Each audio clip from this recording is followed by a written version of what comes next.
A graça da polêmica é ter alguém para depois polemizar, senão não tem o feedback, não tem aquela graça.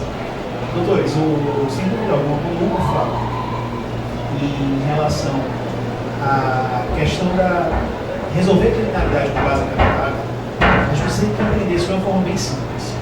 Vocês querem acabar com a violência? Vocês querem acabar com a criminalidade no Brasil? Me deem um dia no Congresso Nacional e eu acabo com a criminalidade no Brasil por meio de uma só decisão. Revoga o Código Penal. Revogou o Código Penal, acabou o crime. Até porque o Estado primeiro criou o crime para depois combater. O crime é uma criação estatal. Quer acabar com o crime? Revoga o Código Penal. Nós não vamos conseguir acabar com a violência, essa sim é importante, com meio de trancada. Desde 1940, desde a criação do nosso Código Penal, mais de 160 normas recrudesceram nossa legislação penal. Ou seja, colocando de ponto de vista bem simples, de 1940 para cá, 2015, nós tivemos mais de uma centena de legislações que tornaram o nosso Código Penal mais grave, que tornaram as penas mais árduas, que tornaram a forma como o direito penal vê a delinquência e a criminalidade mais agressiva. Eu pergunto a vocês, melhorou? O direito penal conseguiu resolver o problema para o qual o Congresso Nacional colocou ele como sendo o instrumento? Para vocês terem ideia, até 1994, o crime de homicídio qualificado não era hediondo. Em 1994, quando ele foi incluído na lista, isso aconteceu porque uma atriz global, Daniela Pérez, foi assassinada. E houve uma movimentação midiática, social, no sentido de trazer o homicídio qualificado para a lei de crimes hediondos, como forma de incluir o próprio homicídio. Até 1994, de acordo com o mapa da violência, nós tínhamos em média 21,5 homicídios para cada 100 mil habitantes no país. O que é que se esperava depois de 94 com a inclusão do homicídio qualificado com o crime hediondo? Diminuir. 95 foi para 22, 96 foi para 26, 97 foi para 28, 98 e assim por diante, sem reduzir um único índice. Até 2015, a criminalidade constante no homicídio aumentou. Agora, nós criamos o feminicídio. Vai resolver?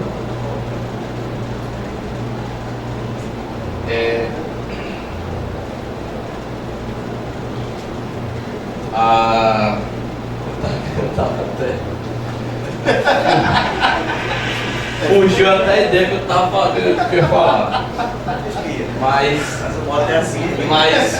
Mas é isso que o Mota disse, é usar velhos mapas para procurar, para encontrar novas terras.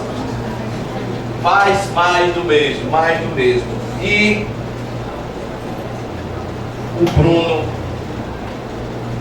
professor Bruno, professor Hugo, lembraram muito bem, principalmente o professor Bruno Leitão em sua fala, da questão da responsabilidade social, da nossa responsabilidade no que está posto, no que está aí, no que vivemos. É de nossa responsabilidade tudo isso, e não somente eleitoral. Porque quando se fala em política, nós imaginamos que política se resume à eleição e à gestão do bem público, da coisa pública, e não é. Vai muito mais além do que isso. E a nossa participação, ela é essencial. Eu sei que no clima que nós estamos vivendo, muitas vezes até de terrorismo político, da mídia lançando a todo momento, como nunca antes se lançou, informações, notícias sobre crimes praticados por menores, nós temos a sensação de que, eu não duvido nada, vai passar essa redução. O Código Penal que vem por aí, alguns de vocês já criticaram que é um dos piores, o pior da história do Brasil, e vamos ter a sensação de que agora a coisa vai funcionar. Por quê? Porque a mídia nos apresenta, isso aqui não é uma crítica porque a mídia é a mídia. mas porque está sendo apresentado como a solução, como o Salvador da Pátria, como a parousia, a segunda volta do Cristo, que vai salvar tudo e vai botar um ponto final na violência do país. Um político muito famoso em Alagoas, que na sua região é tido como um dos líderes do crime, principalmente os crimes de mando, ao comentar a redução da maioridade penal no Brasil, e sabendo que vai passar, disse: agora sim a criminalidade no Brasil irá diminuir. Agora sim funcionará. Falou um dos líderes, uma das cabeças pensantes da criminalidade em Alagoas. Vai diminuir. Bom, então a gente encerra esse primeiro momento. Nós vamos agora passar para, eventualmente, quem tiver algum questionamento, o professor Mota vai colocar em 60 segundos para quem quiser fazer algum questionamento, e cada um de nós vai ter cerca de 2 minutos para comentar a pergunta, para falar. Ah, tá, antes disso, me perdoe, eu já tinha combinado com a Rutilé e com a Marisa para que elas falassem agora, no final dessa rodada, e aí a gente abre para questionamento. Elas vão falar da pesquisa que nós fizemos durante alguns meses esse ano, com essa mesma turma aqui, né? Nós montamos um grupo de pesquisa para discutir como é que a mídia alagoana tem tratado, com a exceção do professor Mota, né? Mas como é que a mídia alagoana tem tratado da violência no nosso dia a dia. A Rutilé vai falar primeiro por 3 minutos e depois a Marina durante 3 minutos para cada um. 5 minutos. Ela certamente tem muita coisa para nos falar.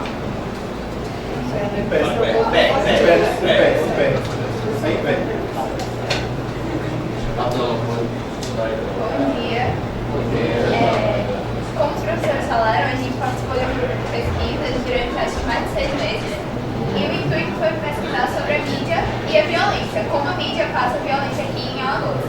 Nosso grupo a gente separou em 5 tópicos de pesquisa, que eram as abordagens sobre patrimônio, drogas, policiais, de gênero, sexualidade, etnia e os residuais. Durante a nossa pesquisa, a gente observou que a maioria dos sites, a gente pesquisou em sites, a maioria dos sites alagoanos, eles divulgam com uma parcialidade gigante, porque eles não sabem tratar, assim, casos a casos, porque a gente viu que, tratando de crimes que envolvem a classe alta da cidade, eles tratam totalmente de um jeito diferente quando tratam da classe baixa, até as palavras utilizadas. E como os professores falaram, a sensação de segurança cresce porque a gente é bombardeado com essas informações.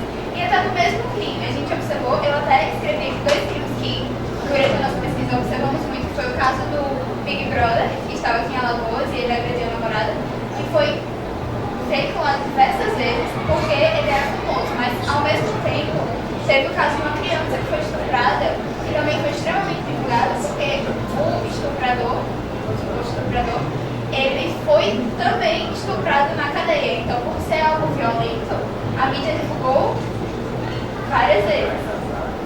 E a gente pesquisou que a gente conseguiu ver que nos sites do interior, muitas vezes, eles são um pouco mais imparciais, porque, e pela falta de informações, talvez, mas eles não tratam diferentes crimes que ocorrem em diferentes locais. E a gente observou que a maioria das informações passadas não são informações buscadas através da polícia, da reportagem pela polícia. Eles pegam as informações com a população. Então não são informações concretas, e às vezes essas informações são as veiculadas, e são essas informações que fazem com que a sociedade faça um juízo de valor quanto àquela reportagem. Então muitas vezes a sociedade cria uma comoção social sem as informações concretas. E vou passar a palavra para a Rutilé para ela continuar com a exposição. Bom dia. Só complementando a fala da Maria, uma das coisas que a gente conseguiu observar foi a falta de prosseguimento dos casos. a mídia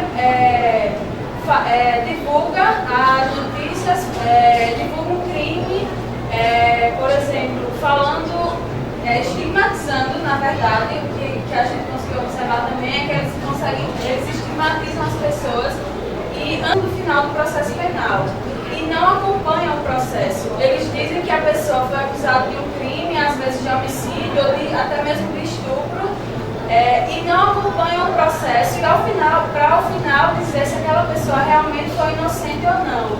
Teve um caso que aconteceu aqui que foi muito divulgado, que teve um dia, eles estavam divulgando em alguns programas policiais que sempre que tem aqui em Alagoas, e um padeiro no Benedito Mendes que tinha supostamente estuprado algumas crianças lá. E no mesmo dia a padaria, ou foi a casa, não lembro exatamente, foi queimada. E no outro dia descobriram que ele não tinha nada a ver com o caso. Então, a oportunidade de retratação que eles dão também às pessoas, quando tem, é muito vaga, é muito pouca e não tem a mesma proporção dos crimes, da divulgação dos crimes que eles fazem. Só isso.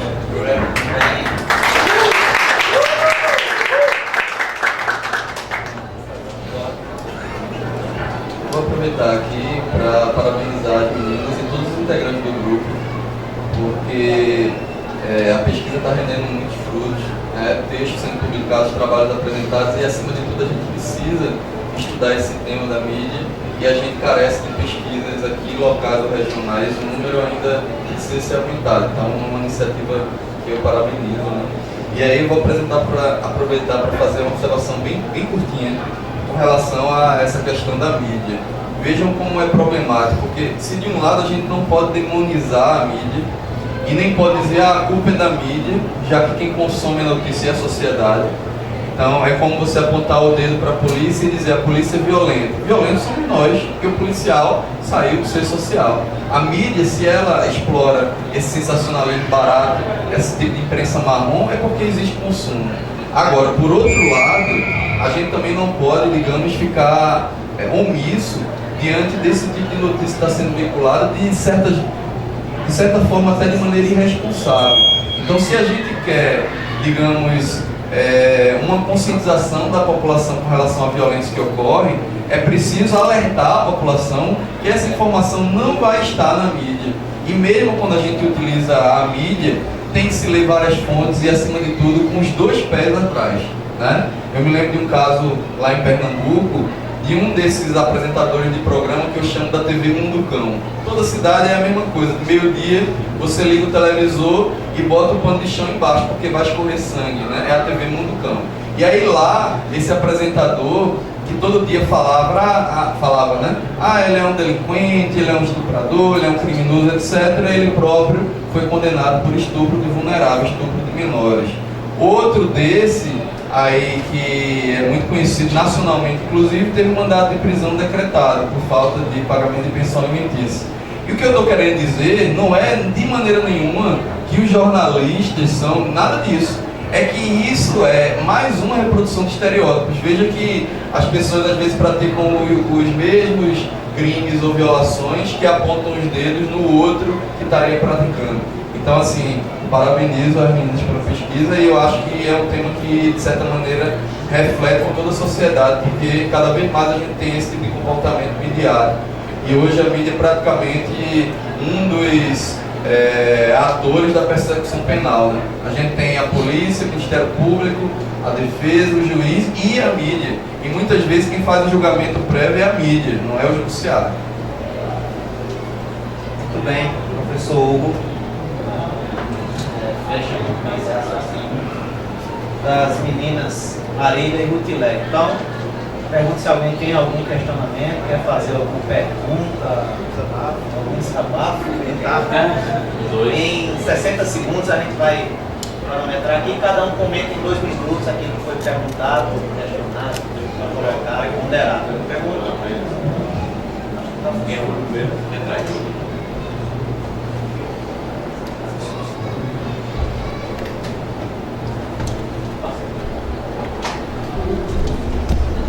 Bom dia. Meu nome é Luiz Sociais,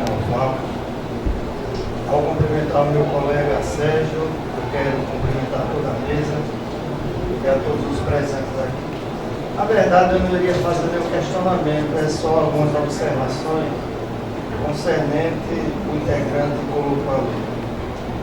Primeiro, inicialmente, a questão da violência, ela perpassa inicialmente pela educação. Se não tiver educação, eu posso citar um exemplo atual, aquela dimensão, aquela ocorrência que aconteceu no Jacinto agora há pouco tempo, onde foi vitimado 2 pessoas, a outra está no HGR, está morre, não morre. Mas assim que a polícia sai daquele local, fica até pior. Porque o Estado não chega lá com saúde, com educação, com transporte, com lazer e assim por diante. Então é trocar 6 por meia dúzia no meio do entendimento. O professor falou a questão de estatística. Nós sabemos que a estatística é um pouco, entre aspas, furada. Porque o Ministério da Justiça diz um, o Instituto Sangário diz outro, o Ministério da Justiça e Saúde diz outro, e o governo do Estado diz outro. Exemplo, alguém é vítima de projétil de arma de fogo, vai para o HGE, 15 dias depois faleceu. Ele não entra como vítima, como estatística de homicídio. Ele qualquer problema menos vítima de homicídio.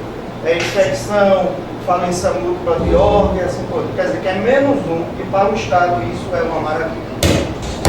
A segunda observação é o organograma que foi dito pelo professor, no tocante à questão dos órgãos de inteligência, que ele disse que todos têm, isso é verdade. Está escrito lá na internet para quem quiser pesquisar. Dificilmente são interligados, e o que existe, professor, chama-se vaidade.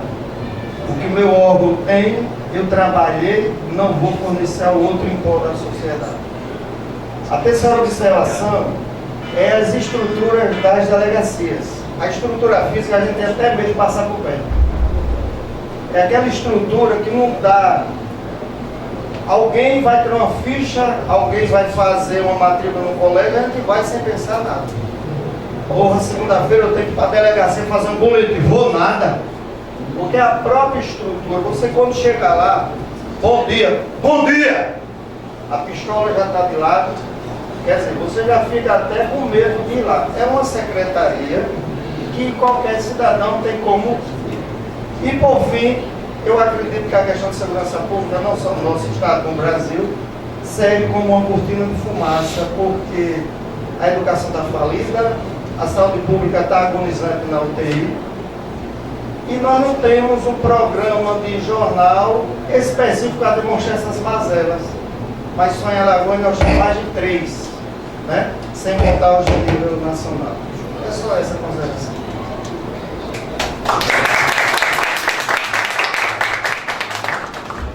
Eu sou policial civil há 12 anos e sou chefe da delegacia de homicídios aqui de Maceió, né? Só para polemizar um pouquinho, eu só queria discordar do professor quando ele assim, diminui um pouco da responsabilidade da mídia nesse processo. Eu acho que a mídia é um dos principais atores na questão desse ciclo virtuoso, né? Ou vicioso, ou terrível, né?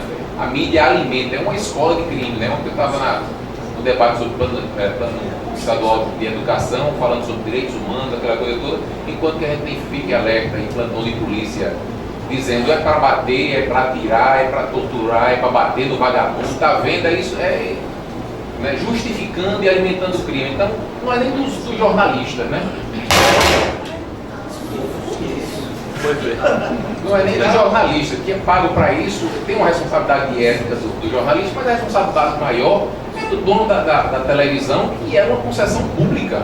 É uma concessão pública que tem responsabilidade de educação, né, de compromisso social com a boa informação, com a cultura. Então eu acho que a mídia é assim uma tragédia e ela só alimenta a questão, né?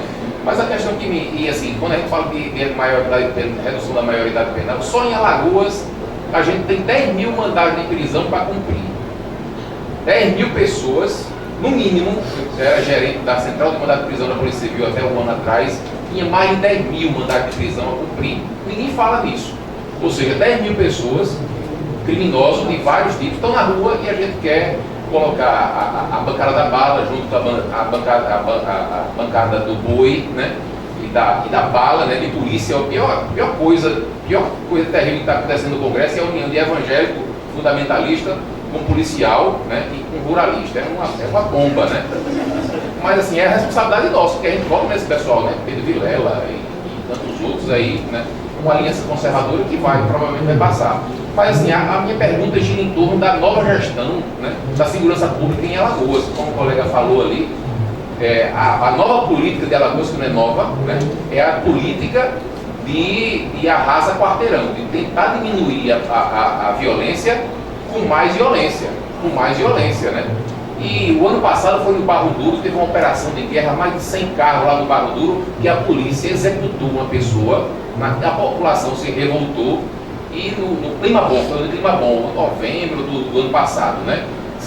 A mídia colocou como se fosse o tráfico contra a polícia. Não foi nada disso. Eu participei da investigação do homicídio, a gente ainda não conseguiu fechar, mas a grande questão é que foi uma execução praticada pela polícia, né? E a nova gestão da polícia, né, da política estadual de segurança, né, pelo principal gestor da segurança, nas entrelinhas diz assim: eu prefiro que morra 1000 bandidos a um policial. Isso nas entrelinhas a gente sabe ler, né, sabe para quem direciona. Não foi nas entrelinhas não, isso aí é para analisar. Pois é, né? Mas eu estou dizendo. Pior é isso. Pior, nas entrelinhas dessa frase tem mais coisa, né? Tem mais coisas, né? Tem mais coisas. Então a nova gestão da política de segurança, eu já ouvi falar muito do Coronel Amaral, né? Eu era menino no tempo do Coronel Amaral, né?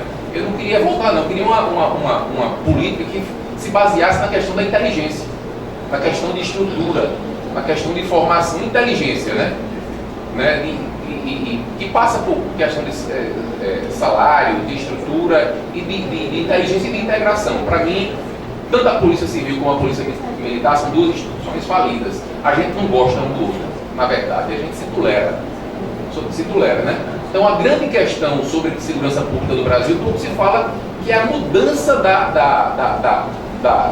das polícias, né? Então, para finalizar, eu quero dizer que a mídia tem essa responsabilidade e queria saber de vocês, né? Essa avaliação que vocês fazem dessa nova política, que não é nova, pelo Estado que está se desenvolvendo aí. Vamos lá. Tem que comentar, e aí se alguém ainda tiver o questionamento, começa com o professor. Começa aqui. E os 5 minutos do colega foram até mais interessantes do que alguns 5 minutos utilizados pela gente. Entenda que, na verdade, qualquer dessas pessoas aqui está a serviço, inclusive, da segurança pública, da Polícia Civil, para qualquer tipo de pesquisa e troca de informações. Veja só, eu não lembro se alguma palavra que você falou eu discordo. Confesso que não. Porque, na prática, você visualiza que, é uma coisa que até comentei aqui com o tempo da gente do grupo, que existe um interacionismo entre a pressão que vocês sofrem. Porque é muito prático eu chegar e dizer, você entra num modelo que te forma a ser uma cópia, de um perfil rígido, para falar com outros, e aí é muito fácil dizer, peraí, você é servidor público, se você não quer trabalhar dessa forma que a gente pede regular, saia. Peraí, se você tem uma família, você tem filhos, você tem esposa, não é tão simples assim. É mais ou menos aquela sujeição que eu também posso aplicar para o bandido. Eu estou dentro de um sistema positivo e coercitivo também para a pessoa que atua dentro da polícia. É complicado você ter um perfil e um discurso desse que eu estou vendo aí você falar. Isso não é uma coisa comum, eu até fiquei um pouco surpreso. Surpreso positivamente, nesse sentido. Que bom que existem pessoas que estão na polícia com esse pensamento de uma mudança na polícia. A polícia precisa ter esse papel que a gente tem falado aqui, e talvez uma polícia cidadã próxima do povo, ouvindo o povo, as suas necessidades, porque isso vai trazer um critério de eficácia. Eu não tenho nenhuma dúvida desse tipo. Então, eu estou muito feliz, não tenho nem nada para complementar o que você falou, certamente que alguns colegas têm para complementar. Parabéns pelo seu posicionamento. Eu vou tentar nesse tempo pouquinho, dar uma comentada nas duas intervenções que foram muito interessantes. Primeiro, o Luiz, né? Luiz falou uma coisa que me chamou a atenção, que diz respeito ao papel da educação. Sim, é verdade. mas, de certa maneira, quando a gente olha como as políticas de segurança são feitas hoje, parece que a gente está muito mais preocupado em administrar os riscos e não resolver os problemas na sua raiz. Não é? Na criminologia a gente chama isso de atuarialismo, ou seja, uma gestão de riscos. O Ascânio falou que a gente tem 10 mil mandados de prisão expedidos e não cumpridos em Alagoas, mas estima-se que o número total no Brasil é de 300 mil. E eu pergunto para vocês, será que a ideia é cumprir todos esses mandatos? Porque a gente já tem uma superpopulação carcerária absurda. Se passar a redução da maioridade, isso vai despontar.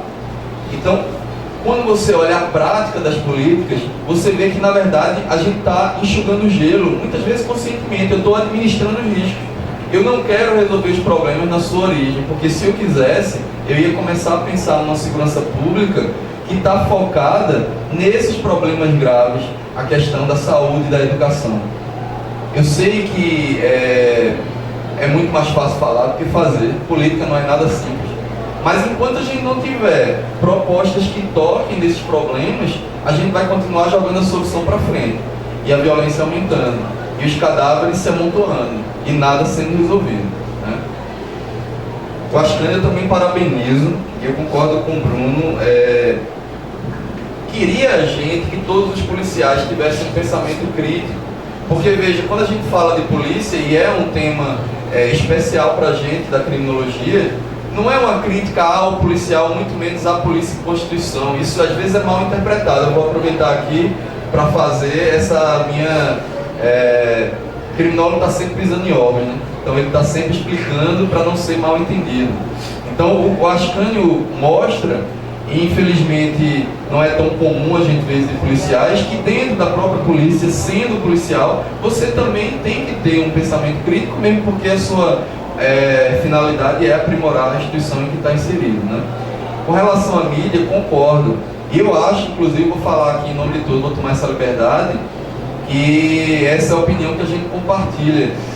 Eu não sei se, também não sei se fui eu, mas enfim, se fui, vou deixar logo claro que quando eu falo que a mídia é violenta porque a sociedade eu não estou isentando a mídia de responsabilidade.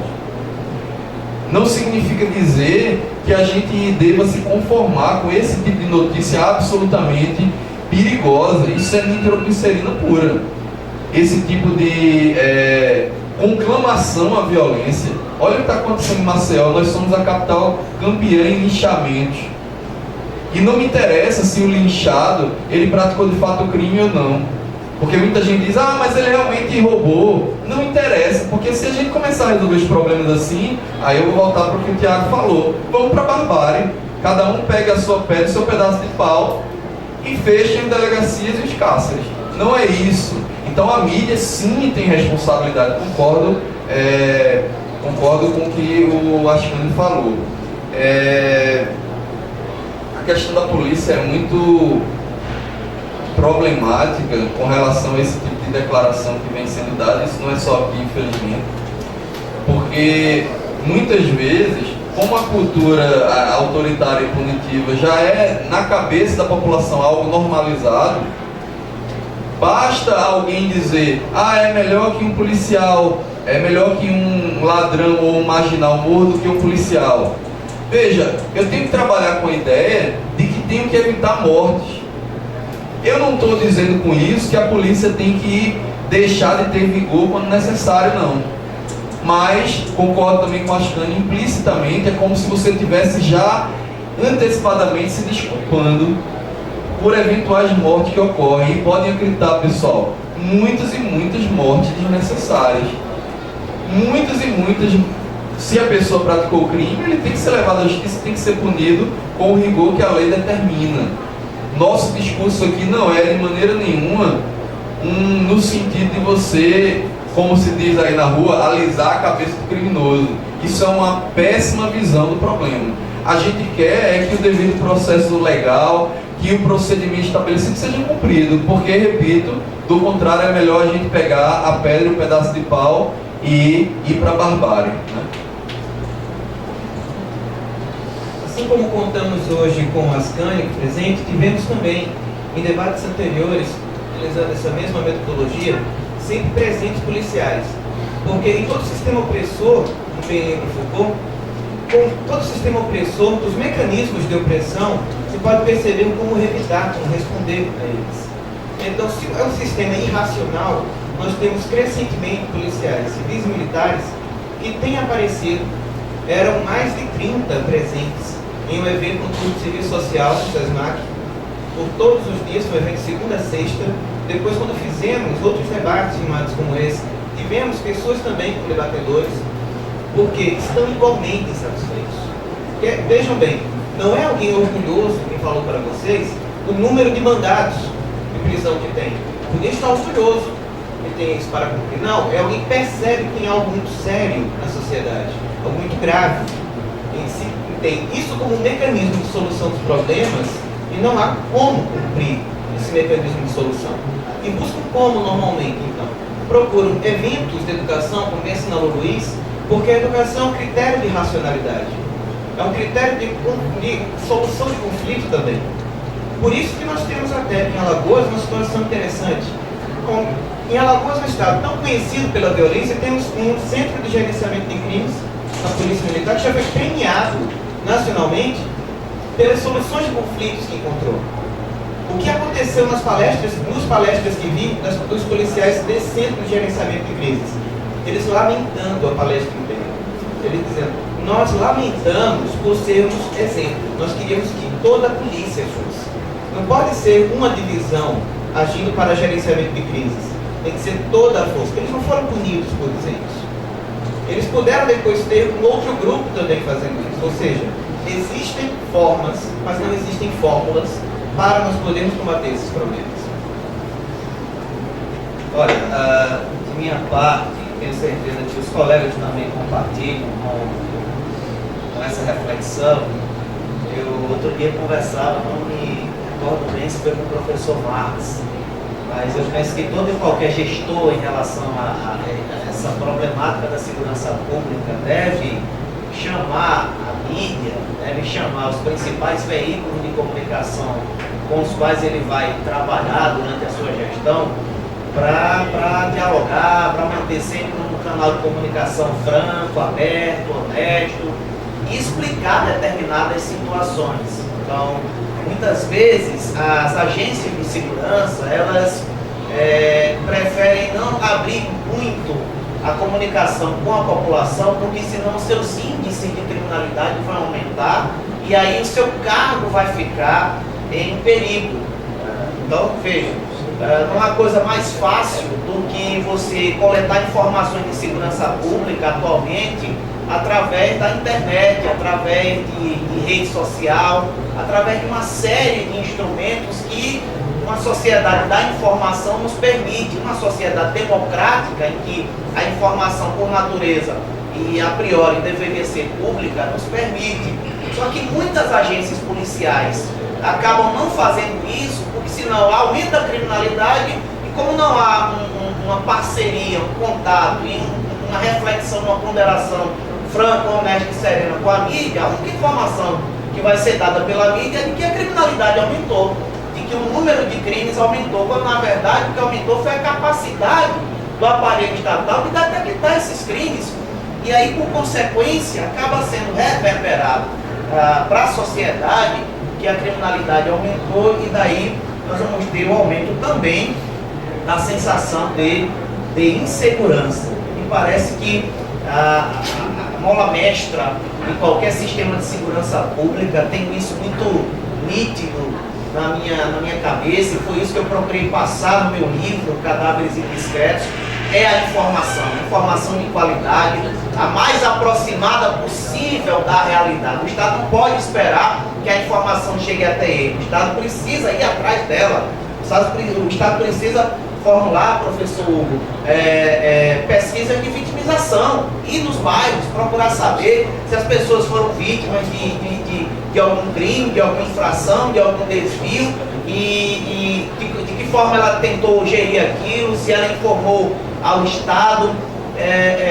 O Husman, que é o pai do abolicionismo penal, ele diz algo bem interessante para nós, que nós já gerimos boa parte dos conflitos que chegam até nós, sobretudo aqui no Brasil, e aí trago essa reflexão para o Brasil, porque no Brasil cerca de 8% daquilo que chega, daquilo que é registrado, porque tem coisa que é informada na delegacia, mas não é registrada, porque o agente consegue resolver uma briga de vizinho, de marido e mulher. No interior isso é muito comum, né? As autoridades conseguem resolver sem ter que necessariamente registrar, porque senão o seu índice, ele é cobrado por esses índices, vai aumentar, e aí ele vai se complicar com o mandatário.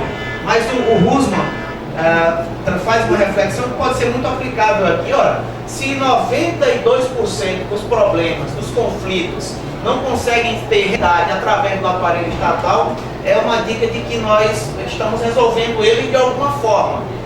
Alguns através de métodos que não são adequados a uma democracia, como o linchamento, e o professor José de Souza Martins tem um livro que eu indico, Linchamento no Brasil. O Brasil é campeão de linchamento no mundo, e nós nos dizemos uma democracia, e outras vezes através de instrumentos que são instrumentos que podem ser aprimorados e adequados ao ambiente que nós queremos, que é um ambiente democrático. Nós estamos discutindo aqui sempre com essa finalidade. Para nós, tenho certeza que isso, os fins não justificam os meios.